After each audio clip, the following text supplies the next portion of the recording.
नमस्कार दोस्तों, आज हम पढ़ेंगे हाइपरथायराइडिज्म। हाइपरथायराइडिज्म क्या होता है? एक्सेसिव सिक्रीशन और synthesis of thyroid hormone by thyroid gland is known as hyperthyroidism. इसका मतलब है कि जो थायराइड ग्लैंड होती है वो सिक्रेट करती है हार्मोन T3 एंड T4। जब इन दोनों हार्मोन का सिक्रीशन ज़्यादा होने लगे तो उस कंडीशन को बोलते हैं हाइपरथायराइडिज्म। अब देखते हैं कि इन हार्मोन का सिक्रीशन किस वजह से ज़्यादा होता है, यानी कि इसके कॉजेज।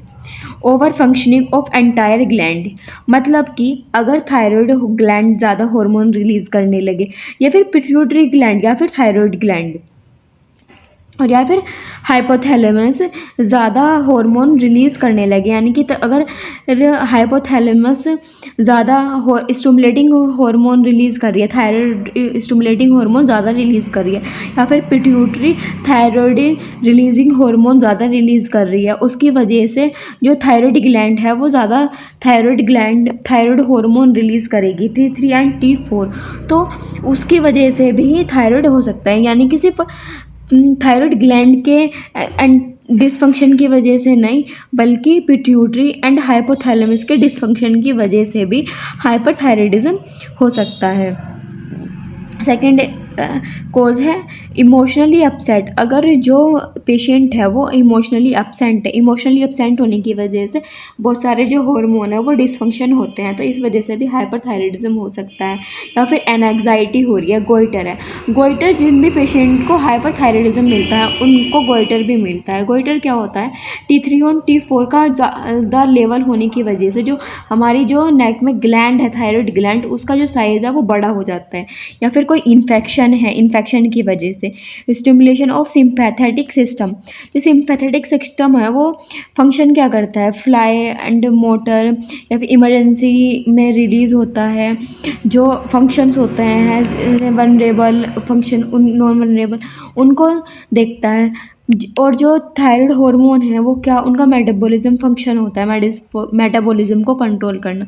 तो उसकी वजह से अगर सिंपैथेटिक सिस्टम स्टिमुलेट हुआ है ज़्यादा, तो उसकी वजह से भी थायराइड हो सकता है, हाइपरथायराइड।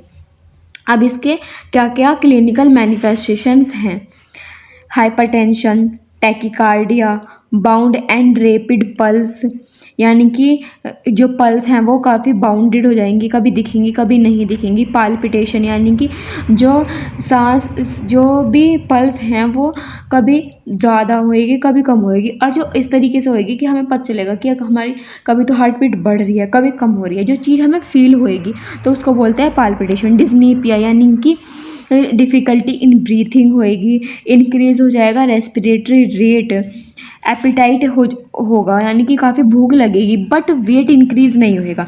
ये डिफरेंस हमेशा याद रखना। जो हाइपरथायराइडिज्म होता है उसमें जो वेट है वो कम होता है लेकिन भूख ज़्यादा लगती है, लेकिन जो हाइपोथायराइडिज्म होता है उसमें वेट गेन होता है।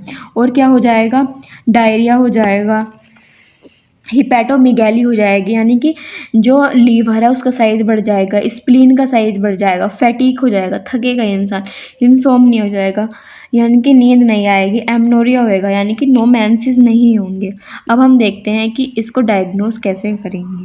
फिज़िकल एग्जामिनेशन के थ्रू, यानी कि पेशेंट को ऑब्जर्व करना है ऊपर से नीचे ले तक, हिस्ट्री लेनी है उसकी कि ये जो डिसीज़ है वो जेनेटिकली तो नहीं हो रही, या फिर हेरिडिटरी तो नहीं है।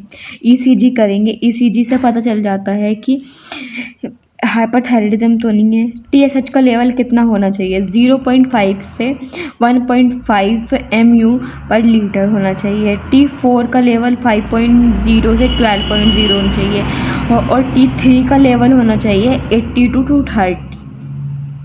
अब देखते हैं कि क्या क्या कॉम्प्लिकेशन आ सकती हैं। हाइपरटेंशन होएगा, हार्ट फेलियर हो सकता है। अब इसके मैनेजमेंट देखेंगे। एंटीथायराइड ड्रग मिथामेज़ोल, और क्या क्या देंगे? बीटा एड्रेनेर्जिक ब्लॉकर, जो कि डिक्रीज़ करेगी ब्लड प्रेशर। सब टोटल थायराइडेक्टोमी, यानी कि जो एक लोब है थायराइड ग्लैंड का उसको रिमूव कर लेंगे, या फिर टोटल थायराइडेक्टोमी, यानी कि रिमूवल ऑफ ग्लैंड को ही रिमूव कर देंगे। ये थे हाइपरथायराइडिज्म। अगर आपको ये वीडियो अच्छी लगी हो तो please subscribe my channel. Thank you.